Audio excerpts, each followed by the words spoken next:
here. Well, I've heard Skin, take two. I've heard Doc Watson talk about cat skins being used for banjo heads when he was growing up. And I think I recall him saying that on at least one occasion an old cat around the house disappeared, and then there was a new banjo head. Oh, okay. Well, now I was talking to somebody, and it was peripherally to this issue that the original handmade Appalachian banjos seem to only have about a 4-inch or 6-inch head, and a fretless neck, before they could buy them from Sears Roebuck. You think that was the style of banjo he was talking about? They seem to have more wood than head on them. I know that. I think they call them mountain banjos. Yeah. I'm not sure. I didn't pick that up. Yeah. Of course, I don't know how big a head you can make out of a cat. Yeah. Okay. Seems like cats, and he thought strings were actually made out of sinew. Because you have a lot more strings. So.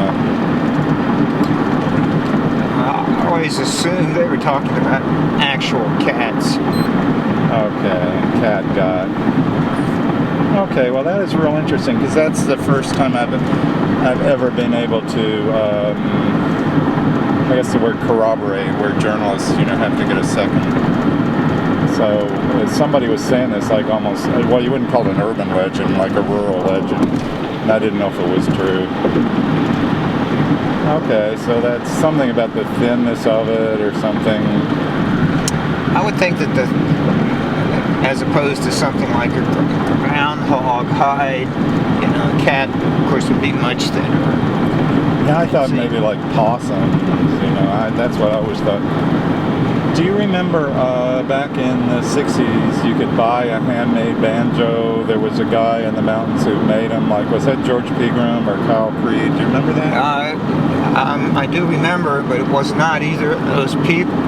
Oh, and I would recognize the name if I heard it. I think we're probably remembering the same person, because there was one person who was sort of the person who was known to do that, and those they were out of the mountains and started to be sold at maybe craft fairs and so forth. But I think other people probably were doing it too. I actually have one. Oh, okay, and it's an Appalachian style banjo. It's not. It doesn't have the big head and the brackets and all that. It's held in place with tacks and wood. Mostly made out of wood with maybe a 6-inch, 5 or 6-inch skin head in the middle. Yeah. Under the bridge, and. He wasn't the only. Maybe other people. I don't know that he invented that. Have we passed Pilot Mountain? I guess we have, because it's not on the horizon. We were passing it immediately after you took that footage.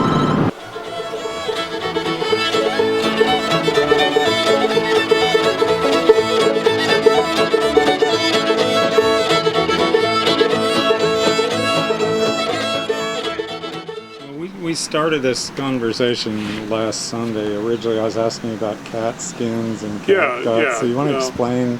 Okay. That, because you seem to be more authoritative on it than the other people I've talked to. Well, I don't know if I'm authoritative. Well, other people are just telling me folklore. I think cat gut probably means cattle gut. Cattle gut. And from a time when cattle had a much broader meaning than it does now. It's essentially the Anglo-Saxon version of the word chattel. Like all my goods and chattel. Right. It's stuff you own. And chattel, like cattle, the singular and plural are the same, right? Right. Yeah. And there was a time when if you owned anything, which wasn't likely, but if you did, it was cattle. It was cows. And there's still African tribes like that. Right. And in Southeast Asia during the Vietnam era, it was the water buffalo. Yeah. And I think there was a time in medieval Europe when your chattel were cattle. Yeah. And the words got mixed up in meaning. And at the time that people were were beginning to make strings out of catgut, I suspect it was cattle gut, and cattle meant any kind of animal you might own. Yeah. So it might be a pig, and it might be a sheep, and it might be a goat, and it might be a cow, but it was all It's just like cattle gut. in England, the term corn means grain, where here Right. corn means maize. Right. Yeah. Okay. And we were talking about the skin. Someone said Yeah. cat skin is the Yeah. skin to use, and I suspect that's the same thing. It's Meaning just it's animal the skin of any animal you might have on your farm. That So it doesn't mean to go out and get your pet. I don't kitty. think it means go kill a cat. I think I suspect cat skin would be too thin, even though you want a pretty thin piece of skin. But Somebody was saying, "What about the nipples?"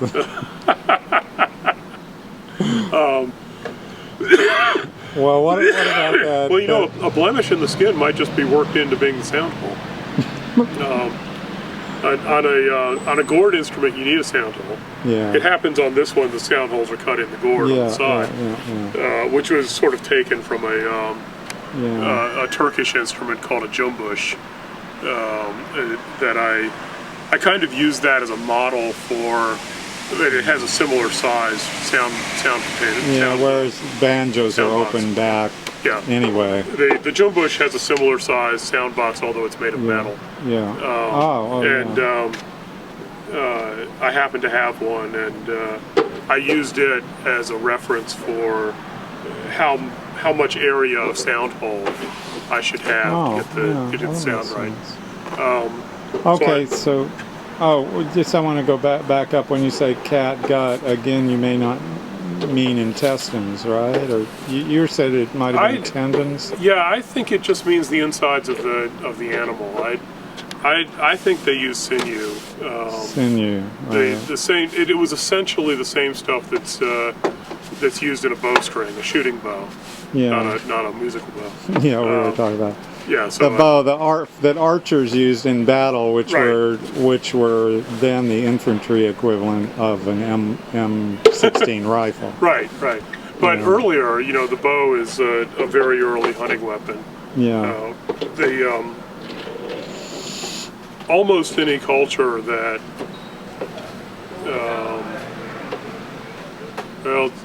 almost any culture that has copper tools, for example, probably has the bow. And I don't think that's true of stone tools. There are a lot of cultures with even Neolithic stone tools that just have a throwing stick. Oh, But, yeah. But the bow is a pretty early weapon, and and it also makes a sound when you pluck it.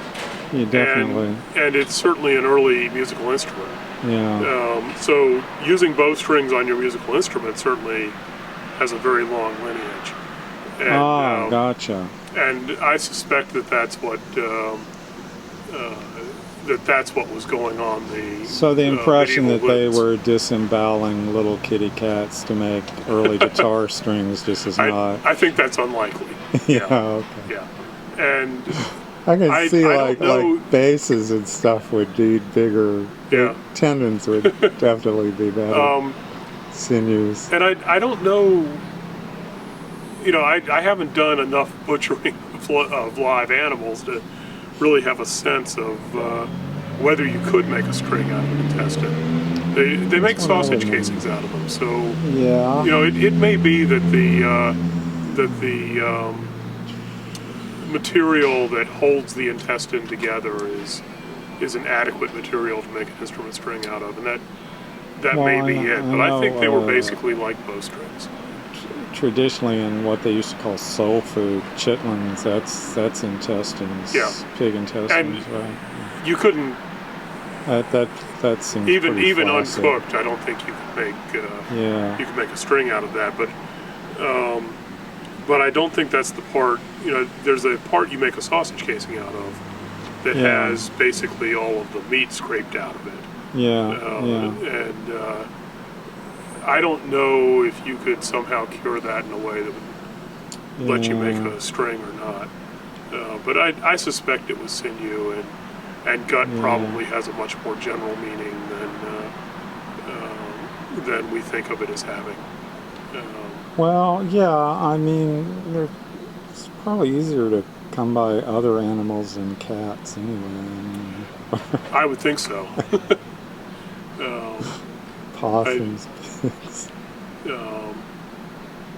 And if you were regularly killing cats for their insides to make instruments or their skin Yeah. to make banjo heads, I suspect the cats would get away from you. Yeah, they would learn. And Somebody said, well, maybe it was bobcats and mountain lions, but Yeah. I don't know. They've got to be easier animals to kill. Yeah, it's certainly.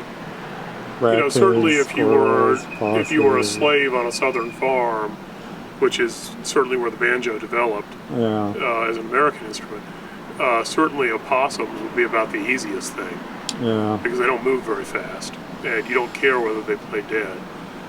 So you just put a little spare grain out. I know this Gotcha. from experience. We have Yeah. we have opossums and raccoons that come raid our cat food all the time. Yeah, And we put them in metal cans to keep them from doing that. The cat food's out on the porch where we feed the cats. yeah.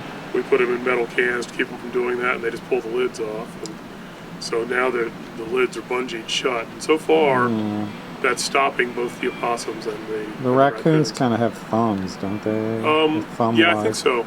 They're related to pandas. Yeah. And a panda's thumb is not actually a thumb. It's not, yeah. It's some other completely Yeah, I know it's different not structure. really. But raccoons may have a similar structure. Yeah. But they certainly can grab things. And raccoon or opossums can grab onto branches. I don't think they have an opposable thumb, but they can certainly hook around something and pull.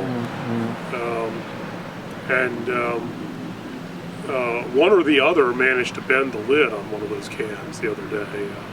Didn't bend it enough to get to the food, but pulling against the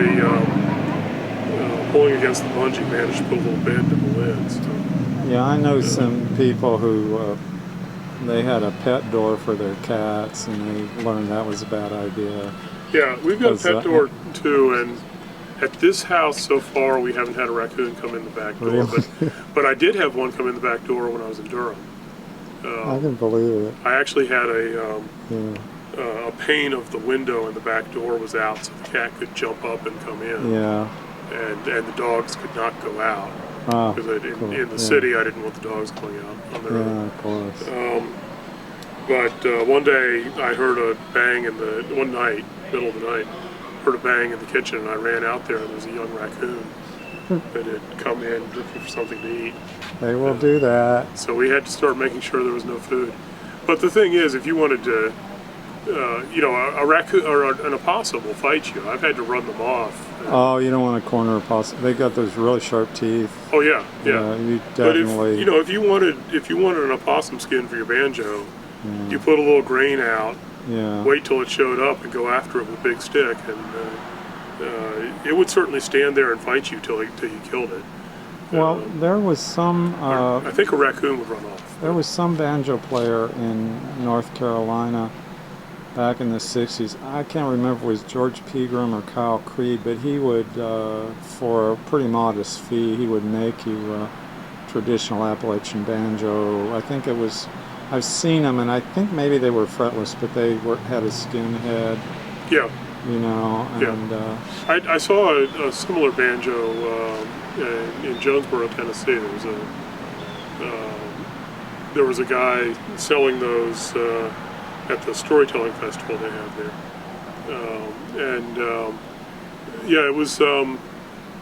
it was sort of a flat piece of wood cut into a ring, and then the head was mounted on that with another flat piece of wood pushing down on it. Yeah. And the skin part of the head was only like this big. Yeah. That's But precisely. And it was quiet, but it was a perfectly usable instrument. Yeah, I think the idea was you would play fiddle tunes on them. Yeah. In fact, and those were fretless.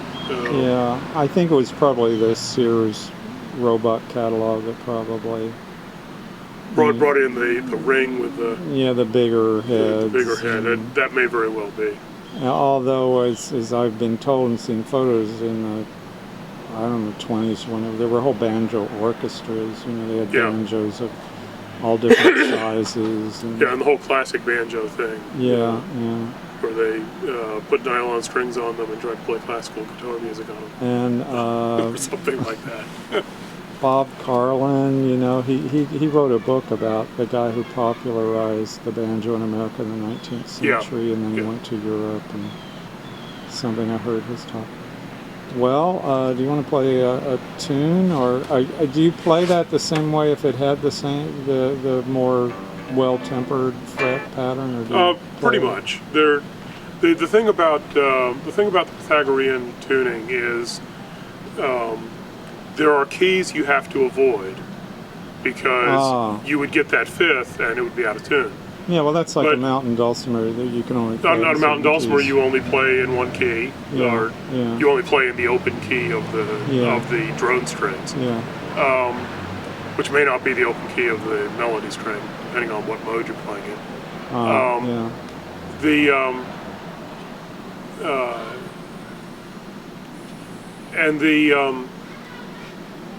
In most folk music, we play in what, maybe 4 keys? Yeah, there aren't a whole lot of keys we play in. Well, I think that's basically for singing, don't you think? Well, you sort of need 2 keys so that you can get one or the other. 2 keys about a fifth apart, so that you're in one key or the other that your singer needs for the particular song. And then if you're really fancy, you maybe play in 2 more keys.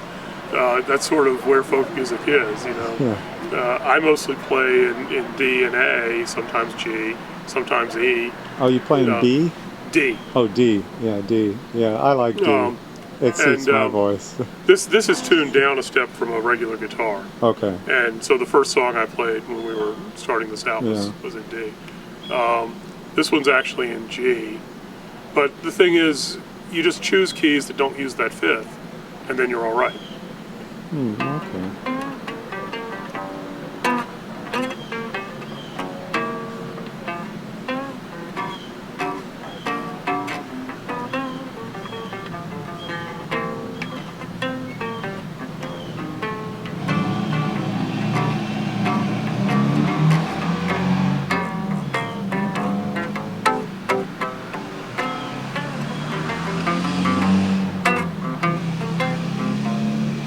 Springtime is coming.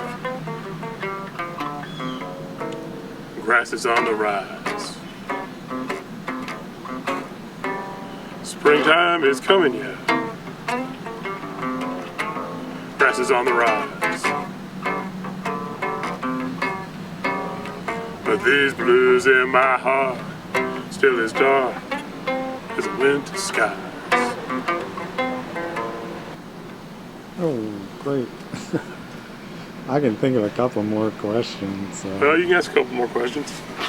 Double string like on mandolin, where did that come from? Well, I think it's a Renaissance thing. The lutes, we mostly have pictures of lutes from the Middle Ages. I've seen some and, of those. And they mostly seem to be single strung. Yeah. By the Renaissance, there's no question that double stringing is the norm. Okay. And I've heard people claim that that's for volume, and I'm not sure that's true. It's possible. With gut strings, I wonder if it would you get more volume?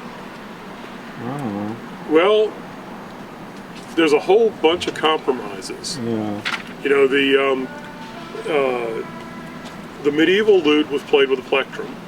Right. And I suspect it was plenty loud on a single string. But when you double the strings, somewhere in there, in the transition from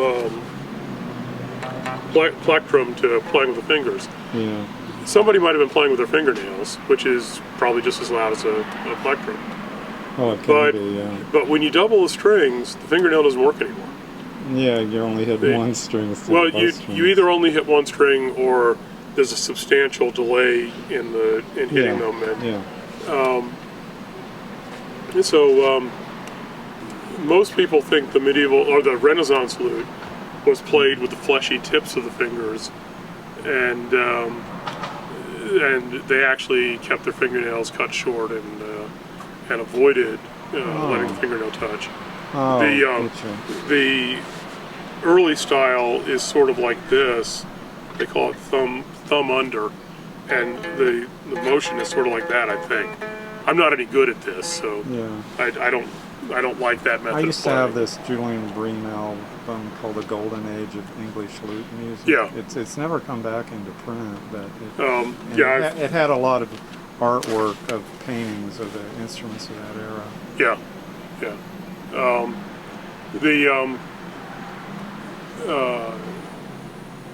I don't think the scholarship when Bream was developing his lute technique wasn't so good, and I think he basically plays it like a classical guitar. Yeah, that's kind of what I wondered. But people have done research and come to the conclusion that it was played with the fleshy tips of the fingers, no fingernails, and it. There was an attempt to make both strings sound simultaneously, and all of that compromises the volume tremendously. Yeah, I would think. So I really doubt that if you really wanted volume, you would take the second string off and play with your fingernails. So I don't think that's what it was. I think there was something about the sound. And probably very early there was an octave string on some of the strings. Oh, kind of like a 12-string guitar. Right, like a 12-string guitar. Well, you have a pair of strings and one is an octave. And one's an octave higher. And I think the 5-string medieval lute, when it went to having a 5th string, probably had an octave string on the 5th string. Gotcha. Well, that would make sense. A little more organ-like tone. They didn't probably have organs. Well, they did. They were just small hand-pumped instruments. Oh, right. Okay. But I think the ability to have octave strings was probably more important than the volume. But I don't really know, and what I observe is that pictures of medieval lutes have single strings for the most part, and then the Renaissance comes along and they stop playing with a plectrum and start playing with the fingers, and all of a sudden the strings are doubled. And if I thought that really made a big difference in volume, I would think it was for volume because they'd given up the volume losing the plectrum, but I don't really think it makes that much difference in volume. Yeah. Our hammered dulcimers are double, right? Hammered dulcimers are either doubled or tripled, depending on the string. Yeah. Or the course. But then those when you have several strings that sound together, it's called a course. Yeah, that's much later. And those were supposedly invented to be street instruments, kind of the equivalent of a monkey organ grinder or something. It could be. I don't know the history of those. There's something in English literature where, like Samuel Johnson, somebody like that, some character in English, encounters one and he starts saying, "What a great instrument for playing on the street." Yeah, there's a very similar instrument in Middle Eastern music called a santur, maybe. You should fact check that before you quote me on it. Don't worry. We're still going to emphasize banjos, but this all I don't know if you know Rob Van Vel. He knows so much about. He knows a lot about Mid-Eastern drums. But there's a hammered dulcimer kind of instrument that's Mid-Eastern, and I'm not sure what the direction of travel of that was, or.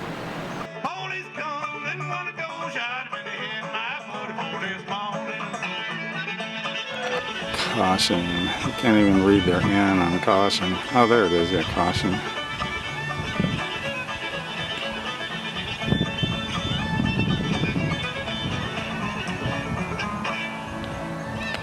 bed. Yep.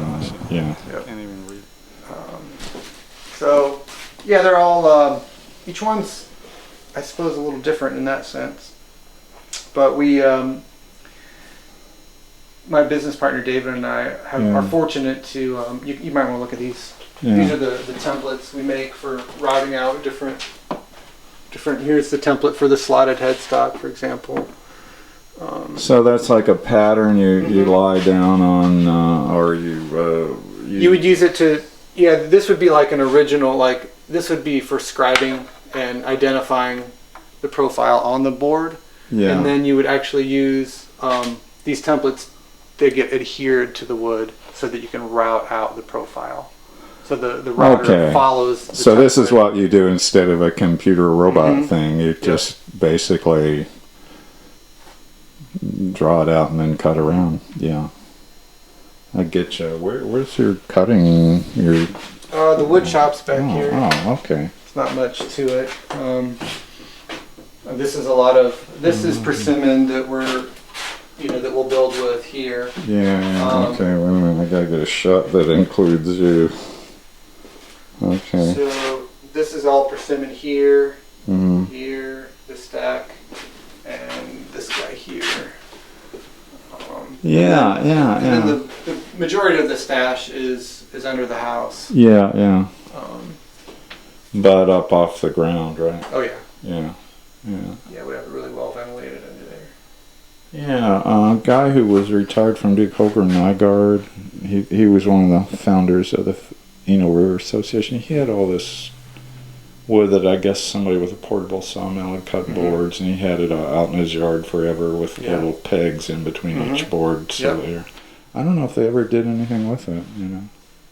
I don't even know what kind of wood it was. It was there. This is some holly strips that have been cut in preparation for use for binding. Yeah.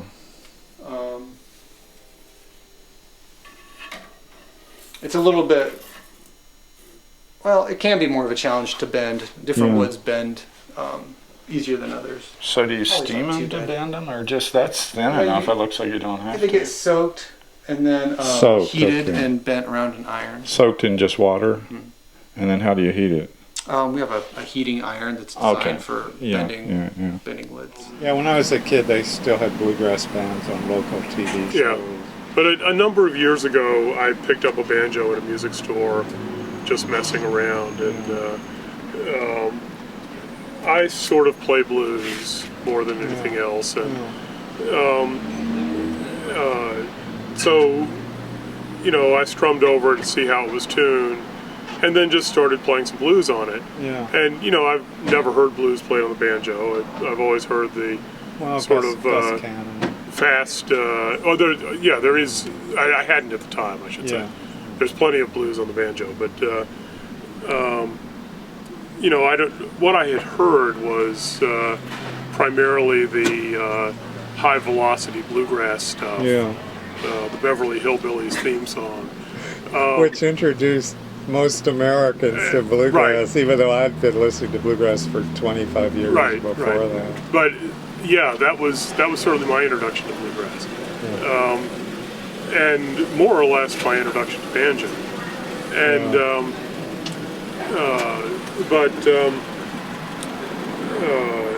and African Americans were generally offended by banjos at that period. They thought it was real redneck music or something, or stuff they wanted to get away from. It wasn't their instrument.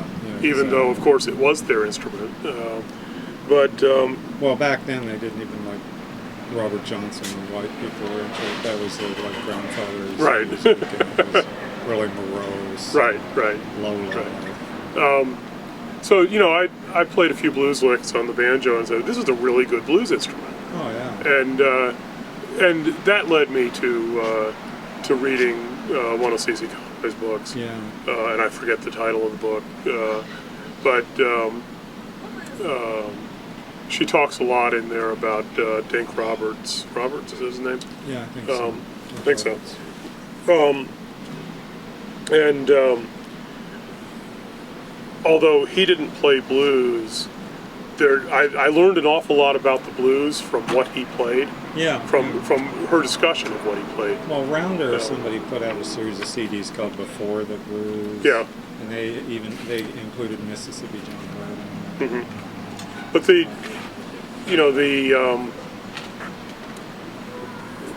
there are a lot of blues ideas in that early black banjo music that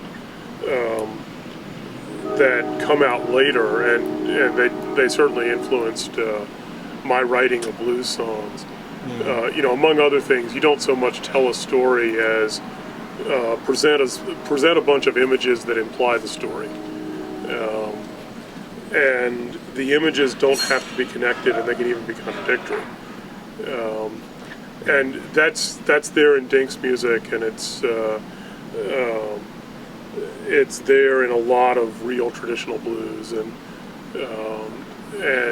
I sometimes consciously write to it, and sometimes it just comes out that way. And other times I just tell a story, but I'm always at risk if I'm telling a coherent story. I'm at risk of it sounding like country. What a great quote. Country music is, well, some of the stuff Doc Watson did, or Clarence Ashley, they call it blues, like dark holler blues, which just seems to be East Virginia. Well, I think there's a lot more crossover between country and blues than... But that's a song with just all images. I mean, it doesn't tell a real story. Yeah. You can make sense of it. Just he met a girl and he'd rather be in the dark holler than see her love. Right. It's more a mood piece. Right. And I think there's a lot more crossover between both country and blues and the musics that preceded them in both the black and white communities than a sort of simplistic version of popular culture would lead you to believe. Well, didn't Jimmy Rogers and Hank Williams both learn from some local black guy? I would be really surprised if they didn't. And I think that Carter from, there's a guy named Wesley Little who was a source of, or helped AP track down a lot of the songs. Yeah.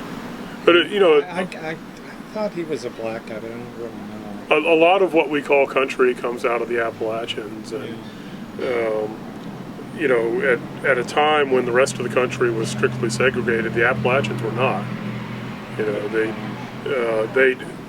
They weren't necessarily not racists, but their next door neighbors were black. And their kids played together. And like the civil rights people said in the 60s, there's a difference between the South and the North. In the North, in the South, they don't care how close you get as long as you don't get big. In the North, they don't care how big you get as long as you don't get close. Yeah. And but if I go on YouTube and listen to a British folk band doing some traditional tune, and then hear the American people do it, the British played it a totally different rhythm.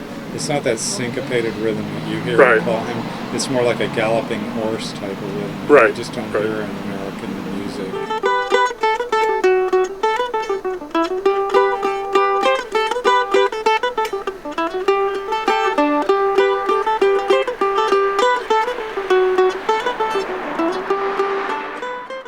No, we're recording. About restoring old instruments, the best thing is to find some old bucket that hasn't made a sound in 50, 70 years, and to restore it and string it up, and that first minute that you play it, it sounds like I don't know what, because it isn't set up properly. You're just seeing if everything has come together. But when you dial it in and it sings again, that's just joy. That's just. Now, I'd be interested to know about the subtleties of that, because when it's not set up right, it just sounds crappy or it's hard to play. Well, if it's both. Yeah. If the peg head is broken and you repair that, or you replace the peg head veneer and move the old inlay over to the new piece, and you do a lot of work. And what about truss rods? and banjos don't have truss rods. Okay. Well, I mean, open backs don't really. Yeah. Okay. If the perch pole is broken, and you fix all of this. Yeah. And the first time you string it up, it's still going to sound like I don't know what. But then you do start doing the fine work. Okay, tell us what fine work. Tony told me about some of that. But tell me what. Oh well, you've got the wrong tailpiece on it, so you trade it out for something that's. Because that affects the tone. Right? Yeah. It's a bad bridge. 99% of the trashy old banjos that you're going to find on eBay or whatever, they don't have a tailpiece, they don't have a bridge, the tuners are missing, so I just start switching out parts until okay, that's working, that's working, and then it starts singing again, and that's just bliss. Because you're hearing what it wants to be and what the original. Exactly. Yeah, because a banjo knows its own tunes. It knows. It does. It knows its own. It's got its own soul. It's just like a guitar. So. Yeah. But it's nice to bring these old things back to life. Tony told me something about the neck should be slanted back. I guess they canted back slightly. Yeah, it's got to be canted back about. And that not everyone knows that. Who knows how many degrees? But it's got to be just a bit back. What I got is an old Harmony banjo, although it says Paramount on it, but it's with the Bakelite pot. Mm-hmm. And just last week, I saw one that someone else had where the Bakelite pot had been plated silvery to look like metal. But he set it up for me and put a better fifth string tuner. One of my neighbors, either he got it or somebody gave it to him, but it was off of eBay. It was a cheap bottom-of-the-line banjo, but the fifth string tuner wouldn't stay. We couldn't figure out why, because they usually have a little set screw, but no matter what we did, it had no tension. So I told him to take it to a local shop, and they could probably put another one in. I don't know if they ever did, because I've never seen them actually play it. But yeah, so okay, tell me what. Not everyone knows that term, that rod down the middle of the back. What is that called? I never knew the term for it either. Well, it's either called the dowel stick or the perch pole. Perch pole? I'd never heard that before. Yeah. How do you spell that?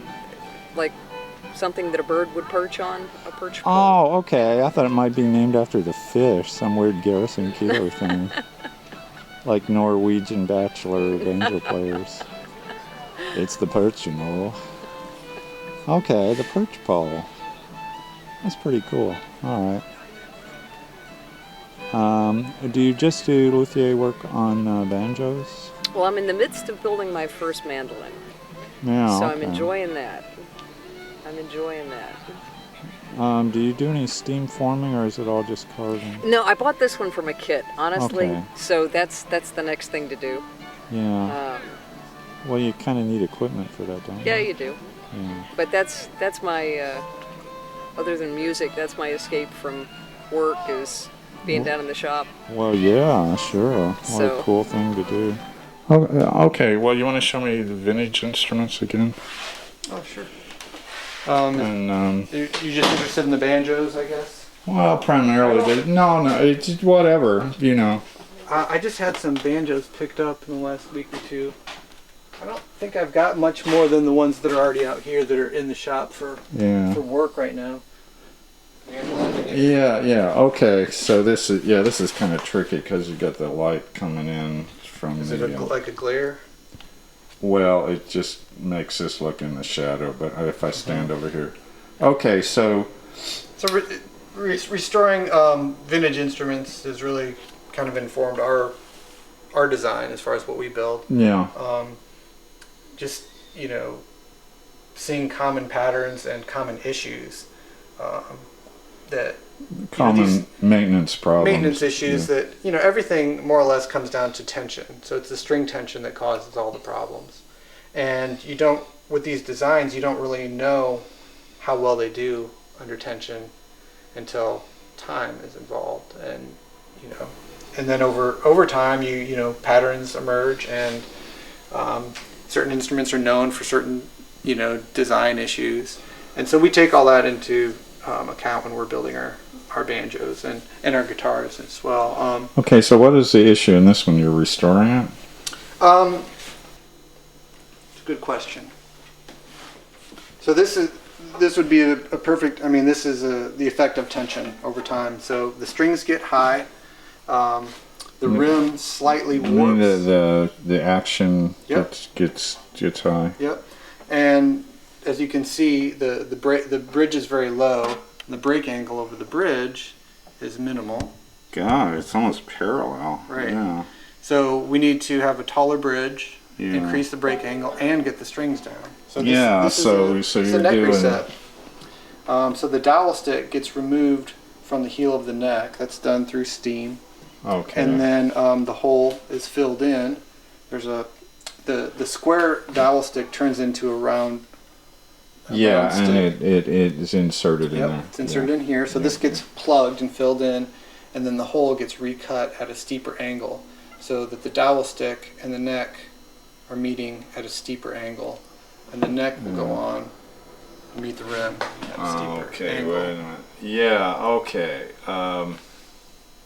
Yeah, Tony Spadero, you know him, don't you? Mm-hmm. Yeah, he once explained that the neck has to be kind of go back at an angle from the pot, and that some banjo players even used to just put it like a matchstick on a matchbook cover. But that doesn't really solve the problem. It puts more stress on the instrument because it's not fixing. I mean, that would be an example of like treating a symptom and not curing it, And it doesn't even really do that, but it can help a little bit in the short term. But on this one, we're gonna be removing the dowel stick. Yeah. So you mean resetting the angle? You fill in the hole, but then you recut a hole right where you filled it in. Mm-hmm. So what do you use to fill it in? A plug of wood or plug of maple? You just use the same material. Okay. Often this is an all maple banjo. Oftentimes, vintage banjos of this era will have mahogany necks. Walnut is another. I've heard mahogany necks start bending, get rubbery over age. Well, anything can warp under string tension. Yeah. A lot of them aren't reinforced. So, fortunately, as far as banjos go, it's not an extremely high tension instrument. Yeah. So it's a little bit forgiving there, but you also get warp in the rim where it goes out of round in this way. Because all the tension is here, so it tends to ovalize. Exactly. Yeah. So what do you do about that? Or you don't. You work around it. You set. You work with the neck angle, or there are a different type of reinforcement that connects the neck to the tailpiece. Yeah. That are done with adjustable steel rods, so that you can control that amount. I think I've seen those. Yeah, it's something right down in there, and it's like a modern as of the 30s. That basically the design, a Gibson design is called coordinator rods, and by adjusting the rods, you can control the neck angle. So what does it do? Just change in effect, change the length of this? Yeah, you're changing, like you've got an upper and a lower rod. Yeah. And by lengthening the rod, you can, you're going to make this rim out of round in this way. By shortening the rod, you're going to steepen the neck angle. Yeah, exactly. By bringing these 2 points, on the diameter closer together. Yeah. Mm-hmm. This obviously is not adjustable, but it has other structural benefits. Yeah. Well, while we're back here, I'm trying to get in here and explain the White Lady tone ring. I don't think I can actually get all the way in there to see it, but it's a scalloped. There's a scallop. Oh, okay. Wait a minute. Yeah, okay, I can sort of see it. Yeah. And it was similar to a tone ring they had called the Electric, and then they added another band to it. And this, the White Lady tone ring. Now we see it. Is kind of considered, it's one of the first maybe real iconic old time banjo. Yeah, that's what rings. Everybody used to want. I want a White Lady because it's got that White Lady sound. Exactly. And it's essentially something that resonates between the head and the pot. I mean, absolutely. Right? Yeah. Okay. And the tone rings we're using on ours are a rolled brass. We've used different. Yeah. We've used just wood on the persimmon, on the denser woods like that. You can just bevel the edge and have essentially it's a wooden tone ring. But on this one that I was playing a minute ago, it has a brass tone ring. So is that like a tube with holes in it, or what is it? No, it's more of a rectangular rod stock with the top just has a little dome to it. Yeah. I think I get you. Did I ask you about the truss rod on that? Is that non-adjustable? So it is non-adjustable. It's a fixed rod, and so you don't have a nut on the bottom. There's no adjust, and it's not going to warp. Yeah. It's built. And you get a certain tone. There's a lot of tone on all string instruments that comes from the neck, and it comes from I never understood that. I know somebody who said he could even tell that in electric guitars on records what kind of neck it had. I believe that. He said rosewood he could tell. Yep, they all have a different tone. Yeah. Different fingerboards have different tone, but the type of reinforcement changes the tone. And so, a stiffer neck has a little bit more of a lively, higher end response. Yeah. And certain adjustable truss rods, they take up a lot of space within the length of the neck. Yeah. And they're not great for the tone. They're really convenient as far as any warping that could happen. Yeah. But yeah, they do tend to diminish the tone a little bit. So we made instruments. Our guitars have adjustable truss rods. Yeah. And some of the banjos have, but this one is a fixed rod, and I kind of prefer the fixed. But I suppose it depends on the application. Yeah. Okay. Well, do you want to talk about these up here? You got a couple of banjos up here. Let's see. Well, these are both tenors, and for the modern player, these are a shorter neck tenor. Tenors come in different lengths. These are 17 frets. Yeah. And the most common current application would be for Irish players. Oh, okay. So do they have their own tuning other than the tuning that the jazz guy? Yeah. Tuned in fifths like a fiddle. Oh, okay. There are other tunings, obviously. There are guitar tunings. Yeah, I know there's a whole website called jazzbanjo.com. It's all about the tenor banjo music of the 20s and stuff. I don't know if you have enough, but I should probably get. Yeah. No, I get going. I think we're there. Well, I'll tell you what. You want to takes about. Okay, go for it.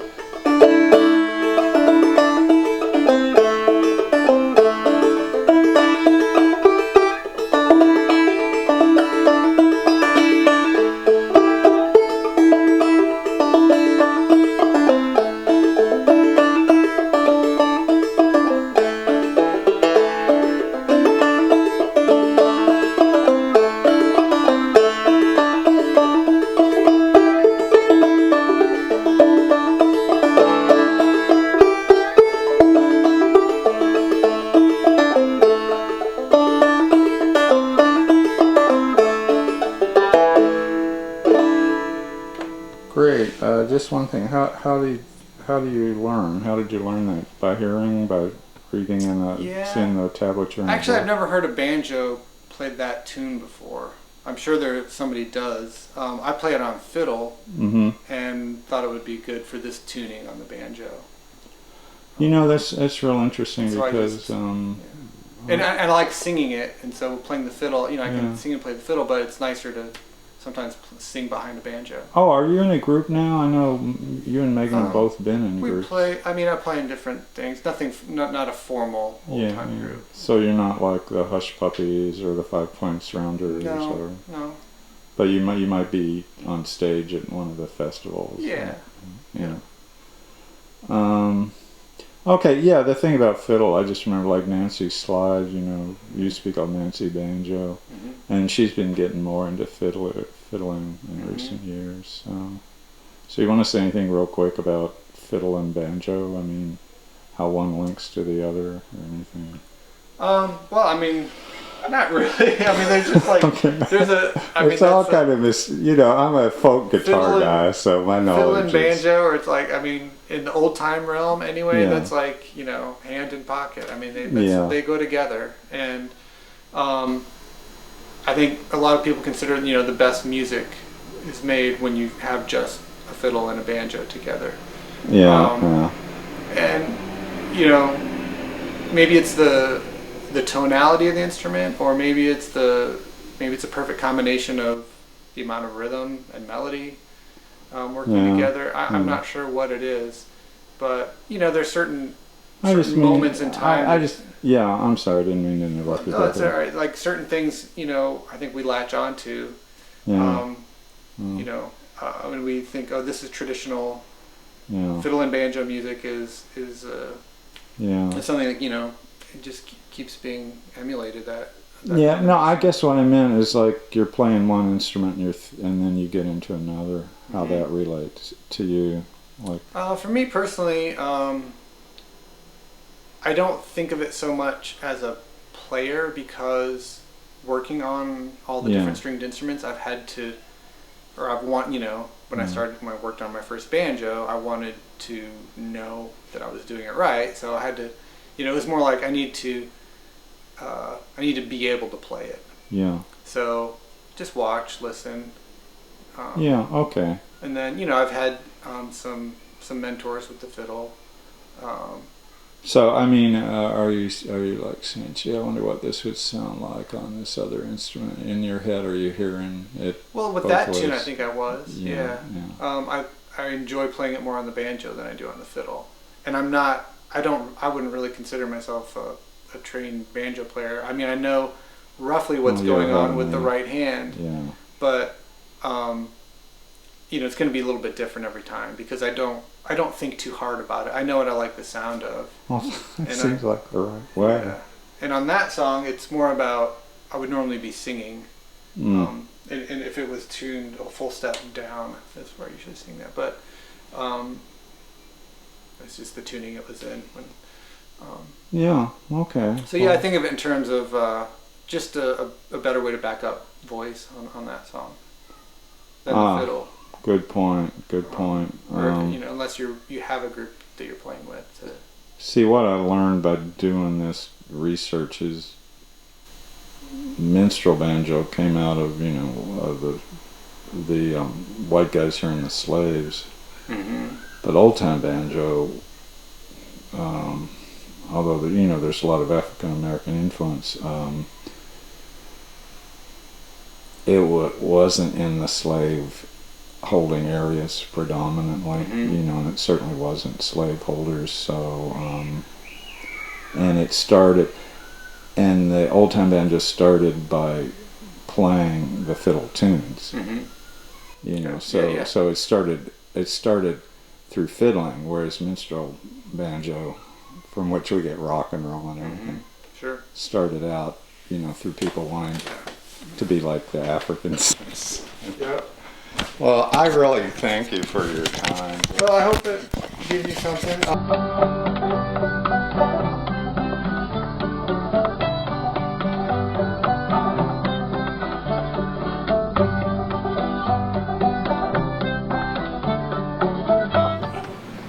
Okay, well, let's get back to your luthier experience.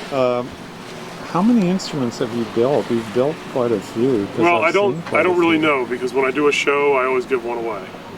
I didn't know that. Yeah, they're simple instruments. They're generally one string, but they usually have a pickup in them, and the pickups I use are very inexpensive. So I can just slap one in really cheap. And, you mean when you do a one-man show, not just like open mic? When I do a regular one-man show, not an open mic, but the instruments I give away are usually built on a cigar box. with a cylindrical neck, like we were talking about. Yeah. One string pickup. I play a couple of songs on it and then raffle it off to someone in the audience. Yeah. And recently, I've been using a piece of electric fence wire for the string. Yeah. And it goes through a hole in the neck, Yeah. and then wraps around, or the free end wraps around and comes under the working part of the string, and Yeah. becomes the nut. Yeah. And then I just double it over to hold it in place, and wrap it a couple of times around the neck, make sort of a helix around the neck. And then down at the other end, these are actually half spike loops. Yeah. At the other end of the half spike, sticking up through the sound hole, Yeah. I stick a big eye screw in there and just tangle the wire in that. I screw it in all the way, tangle the wire, and then screw it out to tighten it. And, You mean at the end of the and so the spike comes down here to the middle of the body, yeah. and then there's a screw through the sound hole into the spike, Yeah. and and then that screw is Which you can turn with your thumb. turn with your hand. because It's a eye screw, the yeah. shape of it. And that pulls the string to. And people ask me how those are tuned, and it's an open tuning because it's only one note, and it's tight enough. Tuning is tight enough. Yeah. It just has to be tight enough to make a sound. Do you call them a diddly bow instead of diddly bow? It's a diddly bow, yeah. Okay. A diddly bow properly is played by hitting the string with a stick, and I usually play these by with an upstroke with the finger, Yeah. and then provide rhythm by tapping on the box with my thumb. Just sort of an offbeat. I was going to tell you real quick, up at Mount Airy, I saw a mandolin that someone had built with a cigar box body, but he said he had internal bracing on it. I took some photos of it. And it looked really cool. Yeah, a lot of people who know how to do it build a regular neck built like a guitar neck, and put some bracing in the box, and I actually know how to do that, but I prefer to build spike loops. Sure. I think it's more. It sort of gets at the fact that we don't know everything we think we do about music building instruments, because people are always telling me, "Oh, you can't do this; it won't work." People who are real luthiers, and a lot of that stuff works, and it works really well. It works much better. And it's probably the traditional way. And it's the traditional way, yeah. And if you look at a mountain dulcimer, we were talking about that earlier. The mountain dulcimer is a zither where the bridge excites the neck that runs over the body. Yeah. But it's a big, thick piece of wood, and the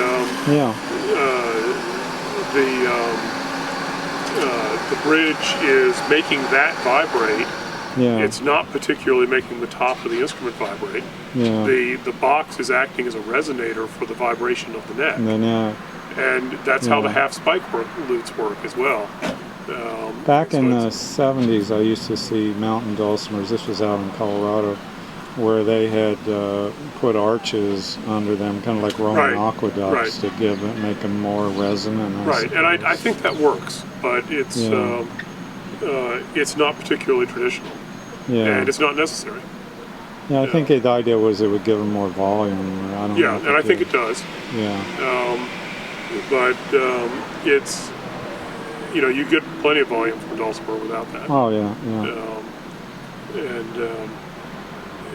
Traditional ones just have the neck lying along the top, and it's the neck that's sending the vibrations into the sound hole, into the cavity, and then that's acting as a Helmholtz resonator. In other words, I'm playing rhythm old time banjo, I guess. Well, that's mostly what I'm doing when I'm playing with Wes, and it's working really nice. Yeah. That's totally cool. Yeah. So, are you still a single mom? Am I still a single mom? I've been happily not married for 17 or 18 years now. Yeah. Loving it. This seems to be the way it's worked out for me. But...